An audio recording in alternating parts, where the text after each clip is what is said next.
Hey, friend, how are you? I hope that your Tuesday is going well. It is freezing here in Houston, but we are here. The roads are like shut down everywhere, but nevertheless, we're here. I want to welcome you to LW Pharmacy Technician channel, honey. Welcome back. If you don't know who I am because this is your first time tuning in, my name is Lindsay, and I've been a pharmacy tech for 16 years. And in 2014, I started my very own pharmacy technician program. I've helped many of individuals pass their board exam. And my career actually started in retail. So I am excited to be here with you. If you're looking for more content where you're going to be motivated and you're going to be taught at the same time, make sure you subscribe and ring the bell for notifications so you will be alerted when I drop new content. Okay. Now, as you come in the room, honey, please drop your name, where you're calling from, and the topic you're focusing on. Okay. Make sure you do that because I want to make sure that I'm engaging with you. Today, we're going to be talking about bulk repackaging. Okay. I don't know if you know much about bulk repackaging, but I'm going to be teaching you about that. And that is definitely something that we do in the pharmacy. Okay. Before we jump into that, I need to highlight one of our friends. We just added her to the winner circle. She watches my videos just like you, joined the live and everything, and she passed her board exam. Clap it up for our friend. She passed the board exam and she tried for two times. Well, on the second time she passed after watching with us. It says, I actually want to thank you because not only have I used a book that was recommended by the program I attended, that you've also recommended, which means I recommended the same book that her school recommended, but I also used your videos to review, specifically the top 200 drugs, and they were a big help. So much so that I passed my second time. Baby, when my friends start passing, when they start passing off of a view, off of a video, I get really excited. I get really, really excited because it shows me that what we're doing and the content we're covering is working. Okay. Y'all drop some celebration emojis in the comments. Let her know that we celebrate her. And friend, when you do your thing, we're gonna celebrate you too. Okay. Um, we are accepting 6 students. So I've had some people reach out to me and say, Lindsay, how can I be a part of your program? I want to pass my board exam this time. I'm tired of paying the money, and I'm trying to keep my job. Hey, the whole shebang, I get it. If you are looking to enroll in the review class, we do have 6 spots left. We're only accepting 6. After that, we're done. Okay. So it's limited time, limited seating. The link should be in the description of this video. You can text us. I think the number is going across the screen. Get into it. All right. Let's go ahead and jump into the presentation for today.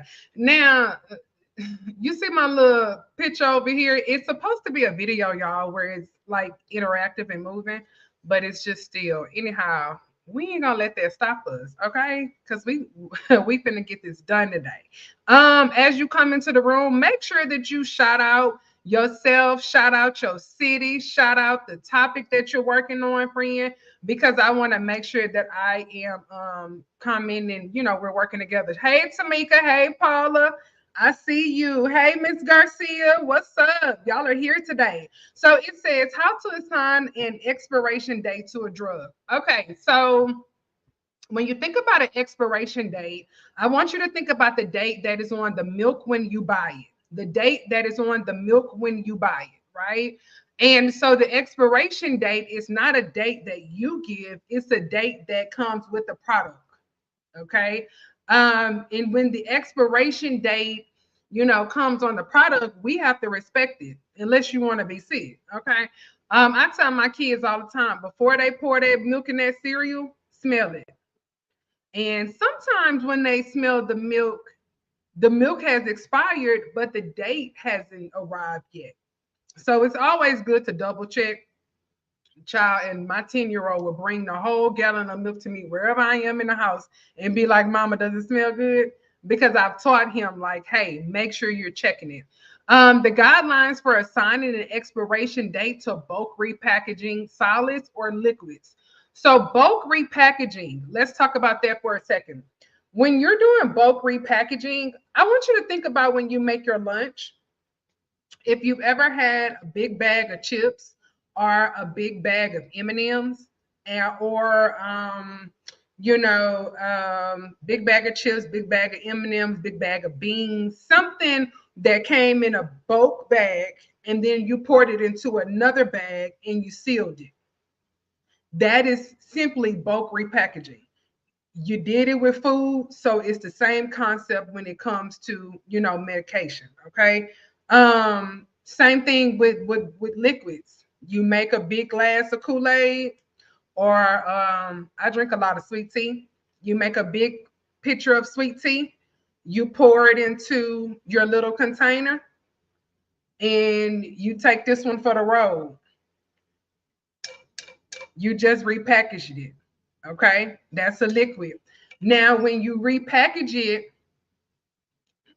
what you pour in here today, you probably wouldn't drink this same thing 2 weeks later. I mean, I don't think I would. Everybody be living their life differently.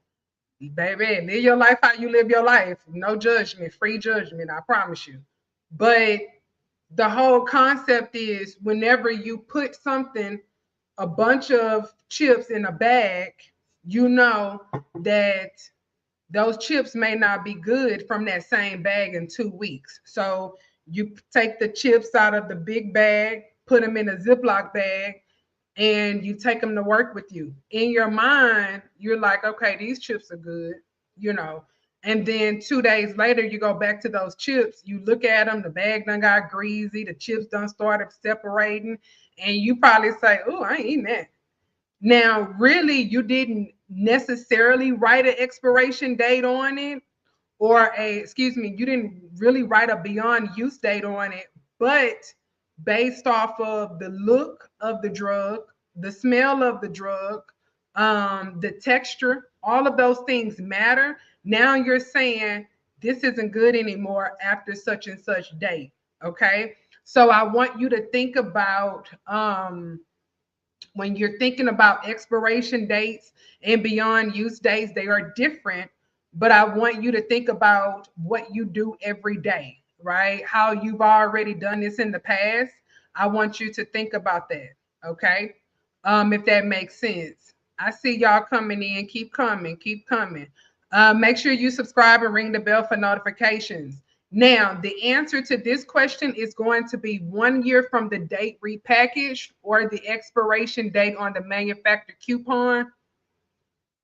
Why I said coupon, y'all know what I'm thinking about. The manufacturer container, or whichever is easier, okay? Whichever is easier. Excuse me. Or not easier earlier. Let me reread that because I'm butchering this whole answer.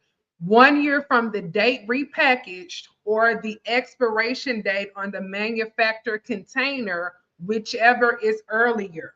Okay, so naturally, medications, they're saying right here, you got one date from the day you repackaged it. So if I repackaged it today, is January 16th, then this is going to be good for sure until January 16th of 2025. Now, if your expiration date is going to end before January 2025, then the repackaging beyond use date can't be the same. Okay? Because you don't want somebody to use something after an ingredient has already expired. Okay, we're going to keep digging into this all this session. Baby, stay with me. If I didn't lose you, drop me a heart in the comment. Do something. Let me know that you're still here, friend. Compounding. So we're thinking about compounding. Compounding can happen sterilely or non-sterilely. So non-sterile compounding is when you are cooking a recipe in your kitchen and you whipping it up like some stir fry, or you let's see. compounding, basically when you're cooking or you're creating something, right? Sterile compounding is going to be when you create something in a clean environment, right? So my kitchen is clean, but it's not hospital clean, right? It's not going to be the clean ISOS room. So with that being said, sterile compounding is taking place in a more clean environment. Now, when you are compounding in the pharmacy, sometimes you are going to have to grind or crush the powder into fine particles using a mortar and pestle. Pestle best describes what process, what compounding process happens when we are grinding. Grinding, what happens? And I told y'all that this thing was supposed to move, but it is just not moving at all. But they stirring it up, they pushing it, they crushing it. What you think that's called? Mixing? Which one you think that's called? It's letter D. Letter D. Okay. Letter D. That is when you grind and crush. Because what basically when they grind and they crush this, they're turning it into a powder. So we started with the peel and now we're turning it into a powder. Okay. We're turning it into a powder. All right. Let's go to the next one. So here we have the beyond use date. Now, this is what I was talking about earlier. Determine the beyond use date of a liquid drug to be repackaged into unit doses that has a manufacturer expiration date of October 1, 2020. If the date is October 1, 2018, the beyond use date is what? So let's break this down a little bit because it's a lot of information in here. The beyond use date is what the compounder gives. That's me. Or you. When you cook a recipe, you normally say, hey, this is going to be good for such and such amount of time, right? Unless you freeze it or whatever.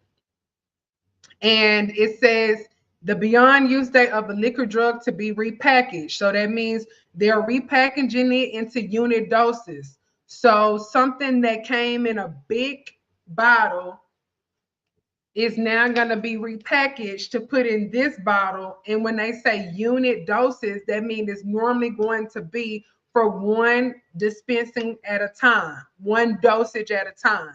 So let's just say, this is some medication, and I have another one here, and I poured it in from this one here. It made a unit, right? Unit doses.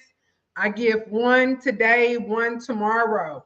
When I put this in here, once I take it out of the bulk container and I put it into the unit dose containers, I have to give it a new expiration date or a new beyond date. Okay, remember the manufacturer gives the expiration date, but we give it a new beyond use date. Think about the milk. The expiration date that the manufacturer gave was probably January 20th, but when we smelled it, it smelled bad on January 16th. So we consciously said, don't use that. And we said at that moment in our heads, the beyond use date for that milk was today. Pour down a drain, open up a new one, right? That's the same thing you do with your medication. So we're going to give this a beyond use date. The manufacturer has said that the medication is good until October 1, 2020. And then today is October 1st, 2018. The beyond use date for this one is going to be October 1, 2019. And I will give you a hint, friend. It's always going to be, for the most part, 1 year from the original date that it was put in packaged, okay? April 1st, 2018, there's no way that could have been the answer because that was before we actually, packaged the medication. That's just like a answer to throw you off, okay? November wouldn't have made sense either because that's after. So now you're saying it's only going to last for 1 month? No. We want to look at what's in here, and the only two answers that would have made sense is going to be October 1, 2019 or October 14, 2019, okay? But your answer is letter A. Letter A, okay? Is everybody still with me? If that's making sense, make sure you are clapping it up or saying something in the comments. Now we're going to talk about measuring weight. So when you think about measuring weight, there is a few different balances that you can use. It says types of balances that can weigh 10 grams of powder accurately. Okay, keyword is accurately.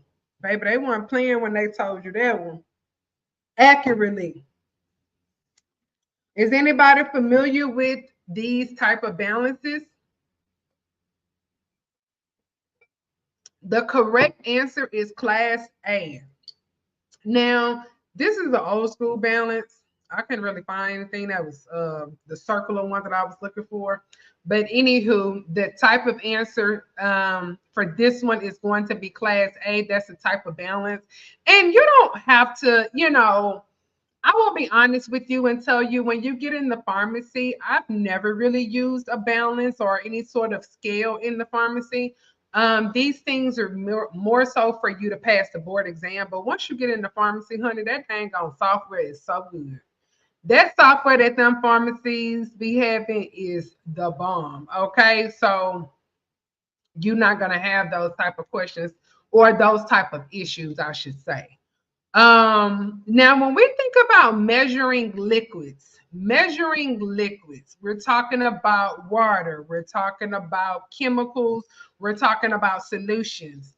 A meniscus is best described as, now the meniscus is going to be that line on the graduate cylinder.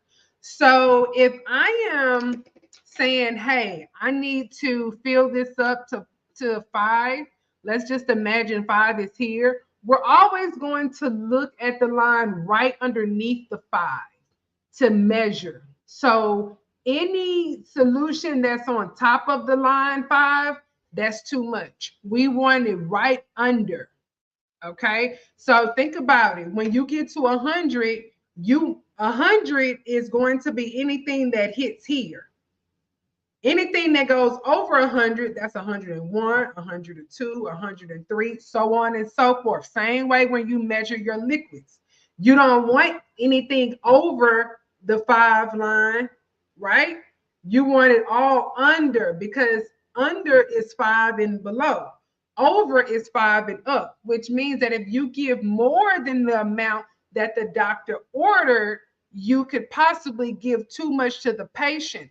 Sometimes patients won't always read how long they should take the medication. Sometimes they will take medicine until it's all gone.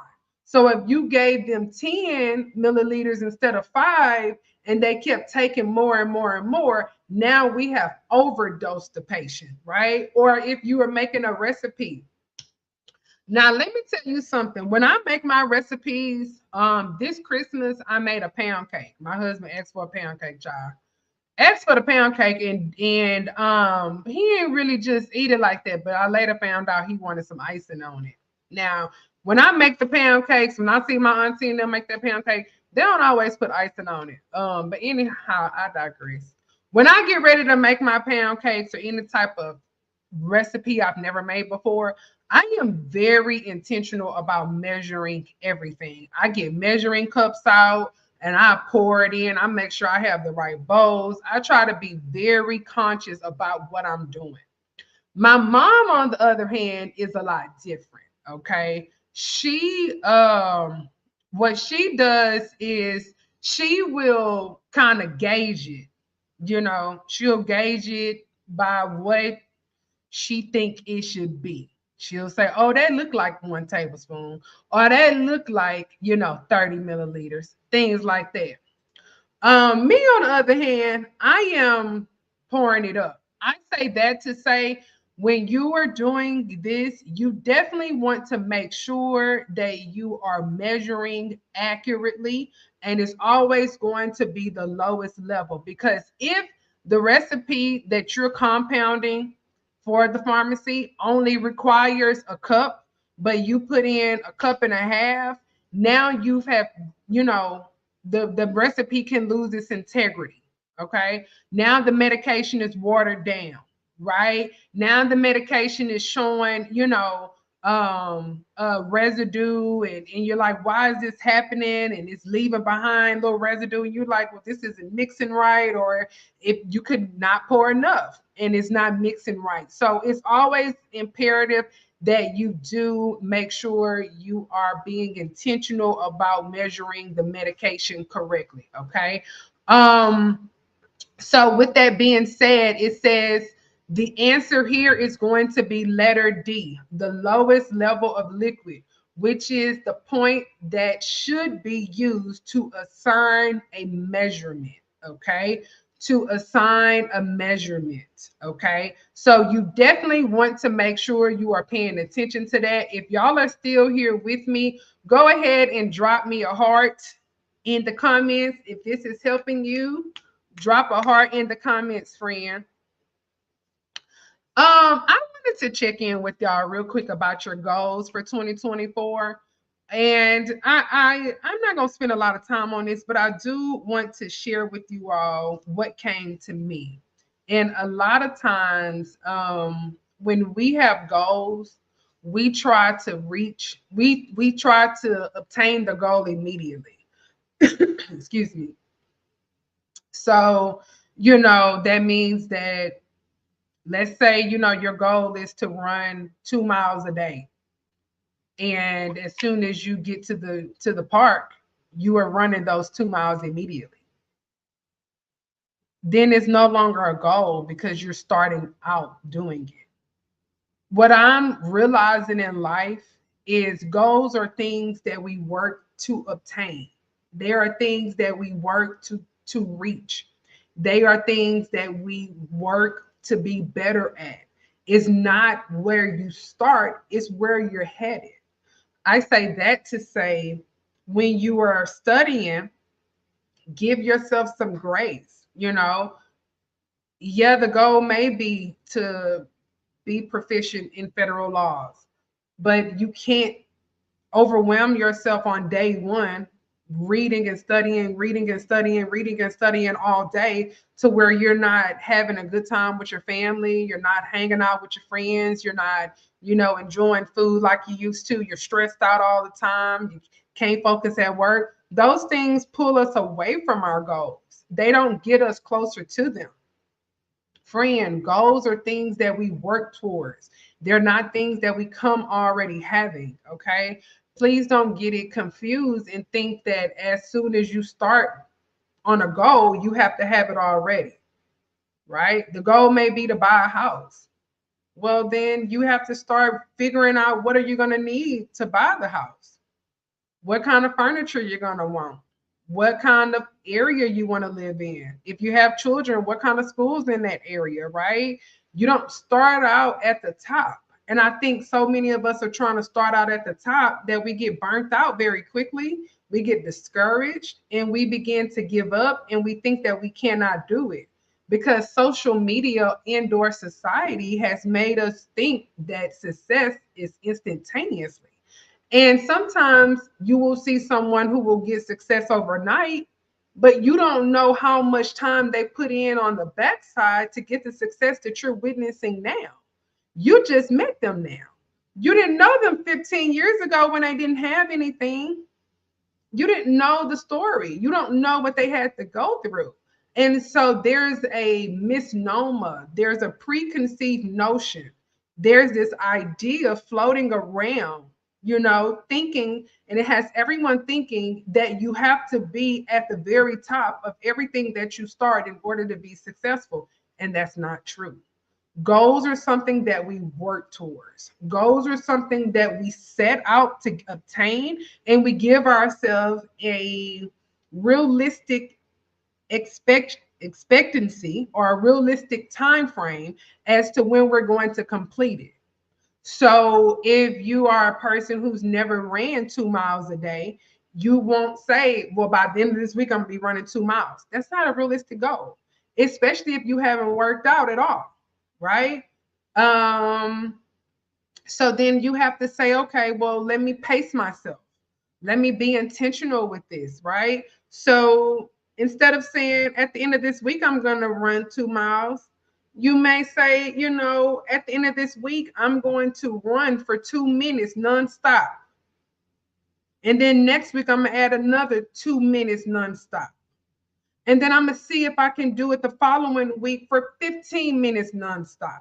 But you don't go at it trying to reach the highest pinnacle of your goal before you have actually prepared yourself. Thanks for saying that, Lindsay. That happened to me and it completely turned me off.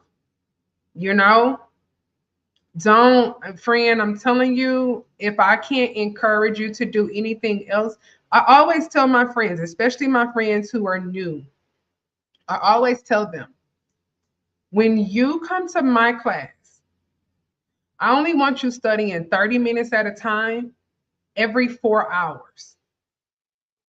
Okay? 30 minutes at a time every 4 hours. And when they do 30 minutes at a time every 4 hours, friend, that's 6 hours, that's 6 times of studying in one day. Okay? Let me show you something really quickly.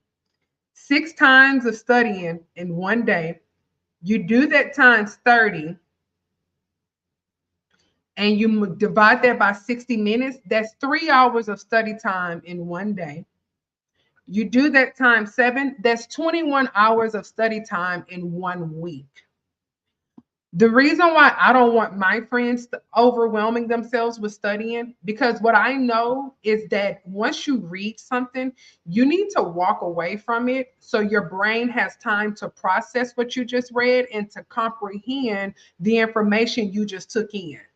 Right? It needs time to connect the dots and connect the pieces.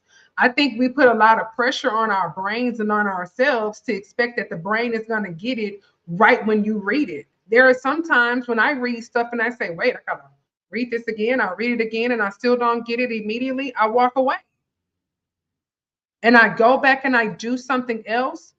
And then when I come back, I have a greater understanding of what the text was trying to tell me. Friend, give yourself grace. This whole thing is about grace, okay? How do you reach goals? You set the expectancy, right? This is what I want. You set the realistic time frame and you pace yourself. Set the expectancy, realistic time frame, and pace yourself. If you run the race at 100 miles per hour and you still have 2 more hours to go, you're going to pass out before everyone else does. Okay? Take your time, friend. Be kind and be gentle to yourself. That's how you reach a goal, okay? Accurate measurements. Now, I want you to think about accurate measurements. When you talk about measuring products, ingredients, chemicals, things of that nature, we're talking about here in this specific question, measuring it on a balance. So when you measure something on a balance, you need to lock the balance so it does not move. Okay, because the worst thing you want to happen is for this thing to be and you're like, wait a minute, I'm trying to catch the weight, be still. Excuse me, y'all, I just got over like this little crud, so I'm sorry, I'm coughing. But you lock the weight or the balance, and when you lock the balance, the lock on the balance is called the arrest knob. Okay, the arrest knob on a balance is used to do what? Lock the balance. You can write this down if you want to. This is how you measure accurately. These are the techniques that you want to know. So when you do get into pharmacy, for my friends who are thinking about compounded pharmacy, I got friends who are talking about mail order pharmacy, radioactive pharmacy, nuclear pharmacy, baby, all different types of pharmacy, okay? You want to have this information in your back pocket because this will give you a little bit of a leg up towards the competition, okay? Dosage forms. So dosage form can be a plethora of things. We know about tablets, we know about capsules, we know about liquid, we know about syrups. Okay. Emulsion bases is a different sort of dosage form, right? Emulsions. And emulsions are insoluble to water, right? So if you put butter in water, what normally happens when you put the butter in the water? Have you ever done that before? Put some butter in water. When you put the butter in the water, it doesn't dissolve. And then all this little stuff starts coming up to the top. If you've never done it before, you can do a little experiment, okay? Especially if you have young kids, grandkids, nieces, nephews, cousins, neighbors, animals, pets, cats, and dogs. You can do this with them. And you don't have to use a lot, but just put it in there and see, does it dissolve? What happens when you put the butter in the water? Okay. Think about emulsion base because butter is an emulsion base and it is insoluble to water. Okay. Veterinarians. Shout out to all the veterinarians out there, especially all of my kennel techs. Right now here in Houston, let me tell y'all what the degrees is. Right now it is 33 degrees. It has warmed up. It was 20 when we woke up this morning. It was 19 degrees here in Houston. This is it broke a record today, y'all. Because we are not used to getting this snow and this ice. We don't have snow, but we're not used to getting very, very cool weather. And my kids are out of school today. They were out yesterday for the holiday, and then they were out again today because of the ice Arctic blast. And what made me think about that is I'm thinking about the veterinarians and I thought about the animals. I thought about, the animals who are strays and they were out last night and it was so cold, y'all. It was so cold here. And, if you have babies or fur babies, please, when it's cold, please keep them indoors because, it is so cold. And I just felt so horrible for them. And sometimes we can be in our heads about the things that we have and the things we don't have.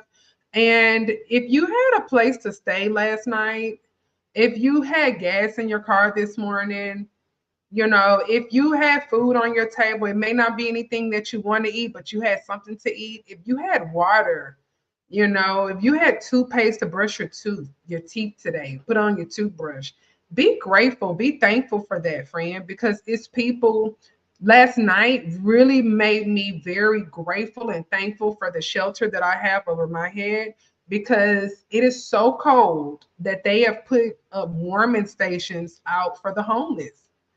And sometimes I think we can go throughout life and we're so focused on what's not working that we forget what is working. And, I'm going to remind you, just like I had to remind myself, to look at the glass half full and not half empty.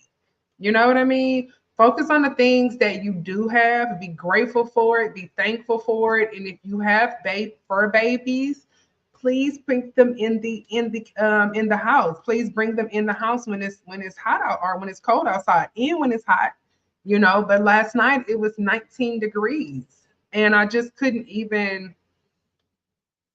imagine what someone could have been doing, or how they were going to stay warm. And so it made me think about that. It says, which type of medication can be compounded for animal use?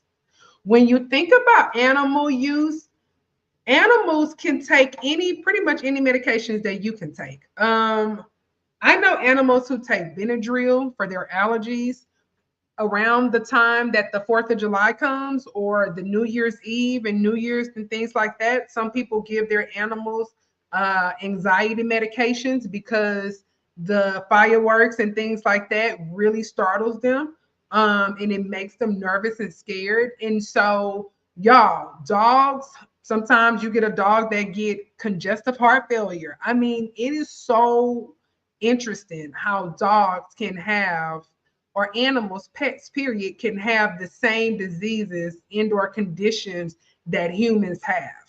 Um, and so for this question, it's going to be D, all the above, all of the above, all of the above is going to be the answer for this one.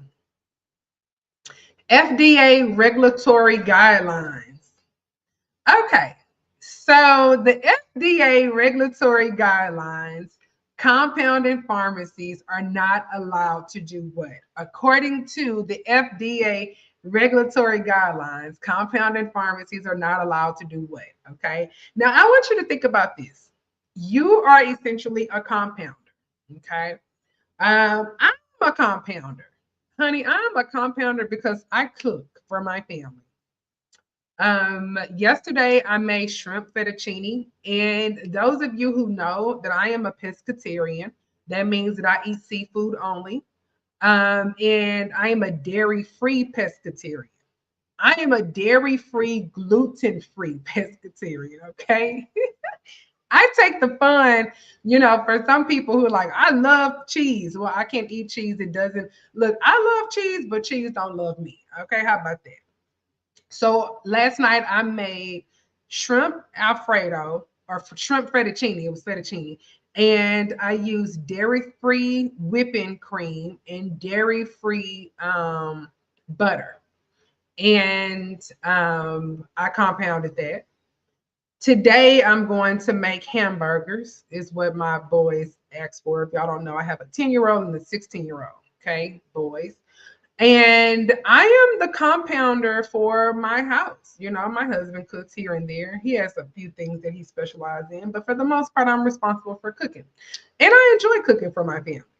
And so when I compound in my kitchen, I generally set out enough food to cook for today and tomorrow. So like for the hamburgers, so the shrimp fettuccine that I cooked last night, they just finished that up right before we got on the call.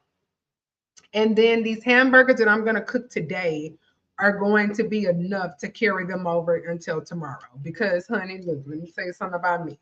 Who ain't got time to be cooking every day? Is me. I try to cook enough food to get them today's meal and tomorrow's meal, so on and so forth, right? So when you think about compounding food, would you ever cook food for 5 days in a row? And let's say this, some of us meal prep, and I get that. But typically when you meal prep, you might just meal prep for yourself. And you may go ahead and cook all of your meats and all of your vegetables at one time. Now, if someone told you that they were going to come over on Sunday, today's Tuesday, they're going to come over on Sunday, they're going to bring their family with them, and it's a family of 7. And you all are a family of 3. So in all together, you have 10 people. Would you begin cooking all of the food that you guys are going to eat on Sunday? Would you begin to cook that today on Tuesday and leave it out? Now, some people may say, look, Lindsay, I ain't got time when my friends come over, girl. I want to chill. And I get it. When I cook food, I typically do not cook large quantities of food at one time. Reason being is because if the food goes bad, excuse me, if the food goes bad and it's not eating within a certain amount of time, I have to throw it away. Right? I went on mute. I don't want to keep coughing in you all's ear. So, with that being said, wow, you look so young. Excuse me, I do apologize. Oh, thank you, Tamika. Look, let me show that comment. So when you think about the FDA regulatory guidelines, the answer is going to be B as in boy. Prepare large quantities of compounded products. Give me 1 second, y'all. I need to give me something really quickly.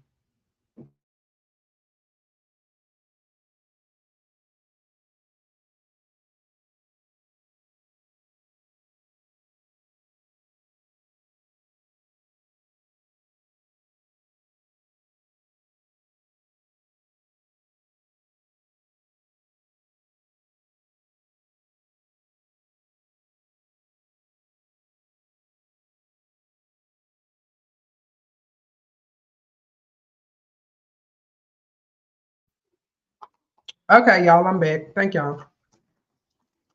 Baby, that cop trying to take me out of here. What is that about? But remember, when you are compounding, you never compound in large quantities of anything. Because if you do that in large quantities and you do not get rid of it, then you have to throw it away. When you use those large quantities of products, who you think pays for it? Who do you think pays for that? The pharmacy. And baby, let me tell you something about life. Just like me, when my kids come in here, see, let me tell you something. When I grew up, we couldn't waste food. We couldn't waste it. We couldn't play with it. You know that. Don't play with your food and don't waste it, baby. That was my mama, my auntie, no. Okay. And my daddy wouldn't let me eat when I was a young girl, around 5 or 4. I couldn't drink water or juice until all my food was ate. Okay, look. So, with that being said, when you in the pharmacy, all that large compounding and large quantities of compounded products, it wastes money. And then the FDA is trying to protect the integrity of the medication because when you compound at a large rate like that, something could go wrong. It could expire, so on and so forth. Okay. Um, so hopefully y'all got that because it looked like my camera was breaking up, freezing a little bit. Okay. Beyond use date versus expiration date. Now, y'all see her whipping it up down there in the bottom? I think she was making some cornbread. It's actually the lady from that movie Baps with Halle Berry, the black lady. She passed away. God rest her soul. And it says the beyond use date versus the expiration date. The beyond use date differs from the expiration date because of why. Can anybody guess? Please read this and put your guess, your answer in the chat. Please, I think that you all can really get this answer correctly. Beyond use date differ from the expiration date. Is it A, B, C, or D? Why does the beyond use date differ from the expiration date? Anybody? Anybody want to take a guess at it? Just drop your answer in the comments. Anybody? If you get it right, you get it right. If you get it wrong, you get it wrong. But if you don't try, you will never know. Okay. What do y'all think it is? A, B, C, or D?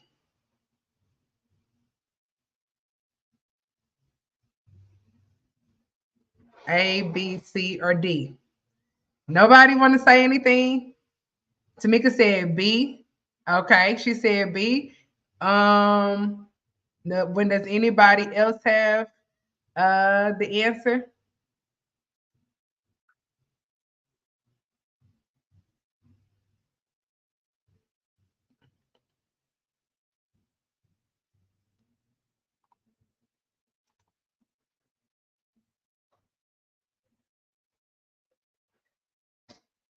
Okay. Tamika, yes, yes, yes, ma'am. You got that right. Beyond use dating is used when repackaging or compounding products, whereas only the manufacturer can give an expiration date. We cannot give the expiration date because we didn't create it. Baby, let me tell you something that just dropped in my spirit real fast. That's just like when people go to the doctor and them doctors say, such and such has stage 4 cancer, and we're going to give them a year, 12 months to live. And then that person lives a whole nother 12 years. See, the expiration date that the doctor gave was 12 months to a year because that's what man can do. But when man ain't create you, see, the manufacturer, the creator can give the expiration date. Come on, somebody. So if somebody has ever told you that you couldn't do nothing, you would never be nothing, you would never amount to nothing, you could never have nothing, you would never do anything, you can tell them that's what you think. But baby, you didn't create me. You didn't make me, so you can't break me. Okay? Baby, let me tell you one thing about it and two things for sure. The only one who can create your destiny is going to be the one who created you. Okay? The creator. That's who that is. I'm gonna tell you right now, it's a bunch of naysayers out there. It's a bunch of people out there right now hating because you're doing this again. Oh, why you still trying to do that? Or you hadn't already tried to do that? You couldn't do it the first time. Look, keep people out your business. Keep people out your business. They can't talk about what they don't know. People always got something to say, and then they don't apply their same advice to them. Because baby, we know some people who done took back the same person 1,000 times after that same person done cheated. Baby, one thing about it, if you didn't create me, you can't put no expiration date on something you didn't create. I know that's right. Look, that came straight from the throne. I'm gonna tell you right now, I wasn't even trying to go there. The answer for this one is letter B. Okay. Um, I'm also going to make sure that I put in the description of this video the link to my free top 200 drug book. If you have not downloaded your free copy, baby, please run, don't walk, and get your free copy. It has helped a lot of people. If there is something that you would like for me to cover, please make sure that you share that with me. You can follow me on TikTok at CPHT Lindsay. I am going to be going live on TikTok pretty soon. And when I do go live on TikTok, y'all, I talk about the jobs in the pharmacy tech world. That's what I talk about. Not too long ago, and I think I might have shared it with you all. I seen a job for a pharmacy technician that was paying $100,000. Yeah, I think I'm playing. $100,000 for a pharmacy tech. I seen another job that was paying 75,000. I see pharmacy technician travel jobs. So if you're interested in traveling from one state to the next, if you love to travel, if traveling is on your bucket list, becoming a pharmacy technician, a travel pharmacy technician is a thing. Just like you have traveling nurse, a travel nurse who travels from hospital to hospital. Well, baby, pack your little bag and you can travel from pharmacy to pharmacy because anything they can do, we can do better. I can do anything better than you. No, you can't. Oh, yes, I can. Yeah, that thing right there. I see pharmacy technician jobs for recruiters. So that means you can work with recruiting companies to recruit other people to become pharmacy techs. I also see a lot of jobs for instructors. Okay. So if you have a degree, you can also become a pharmaceutical rep. Some of these pharmaceutical companies are hiring pharmaceutical reps straight from pharmacy technician, school if they have certain degrees or if they have a certain background. Maybe you don't have a degree in business, but you have some sales experience because pharmaceutical reps, what do? They sell the drugs to the doctor. Okay. So maybe you have some experience in sales. Maybe you have some experience in business. Maybe you've done some things that, pushes you up higher. All those things play a part. See, when I told you everything in your past prepared you for this moment, I meant that. Everything in your past has prepared you for this moment. Okay. There are so many different ways that you can get paid as a pharmacy tech. Definitely tap into my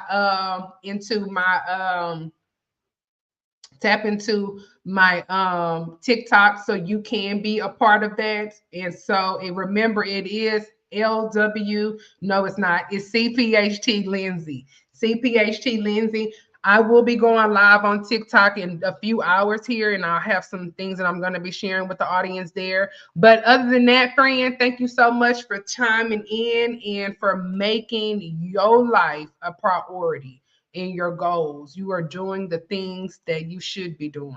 And this is how we get one step closer. This is how we get a little bit better. This is how we secure the bag.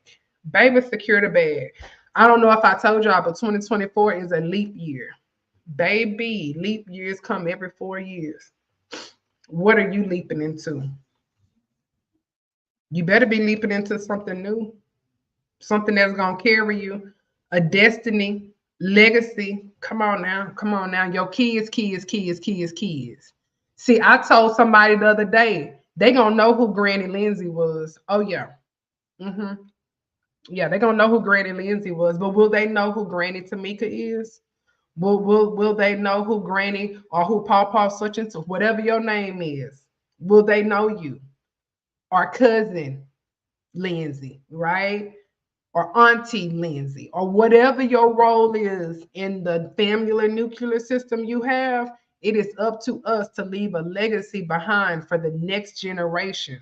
We're talking about generational blessings, things we can pass down, breaking generational curses and helping our people to have something that they wouldn't have if we didn't do it.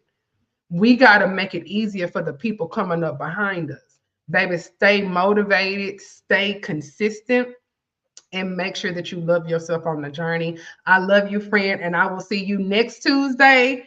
Next Tuesday, okay? So make sure you tap in. Love y'all. Bye.